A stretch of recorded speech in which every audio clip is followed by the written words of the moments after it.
राधे राधे, जय श्री कृष्णा। वीडियो अच्छी लगे तो लाइक शेयर करना और सब्सक्राइब करना। मैं आपके लिए लेकर आई हूँ कार्तिक पूर्णमासी की कहानी। कार्तिक पूर्णिमा की व्रत कथा। एक पौराणिक कथा के अनुसार तारकासुर नामक एक राक्षस था। उसके 3 पुत्र थे, तारकक्ष, कमलाकक्ष और विधुनमाली।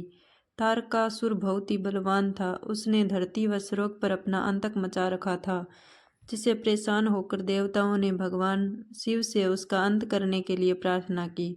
उनकी प्रार्थना सुनकर भगवान शिव ने तारकासुर का वध किया। इससे देवता बड़े प्रसन्न हुए। उसके 3 पुत्रों को यह सुनकर बड़ा दुख हुआ और उन्होंने इसका बदला लेने के लिए ब्रह्मा जी की घोर तपस्या की। उनकी तपस्या से प्रसन्न होकर ब्रह्मा जी ने तीनों से वरदान मांगने को कहा। तीनों ने ब्रह्मा जी से अपने अमर होने का वरदान मांगा। ब्रह्मा जी ने अमरता के अलावा कोई दूसरा वरदान मांगने को कहा। इसके बाद उन तीनों ने कुछ देर तक इस पर बहुत विचार किया और फिर ब्रह्मा जी से कहा, आप 3 अलग अलग नगरों का निर्माण करें, जिसमें सभी बैठकर पूरी पृथ्वी और आकाश में घूम सकें।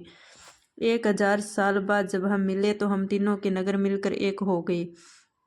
जो देवता तीनों नगरी की एक ही बाण से नष्ट करने की अक्षमता रखता हो, वही हमारी मृत्यु का कारण ना बने।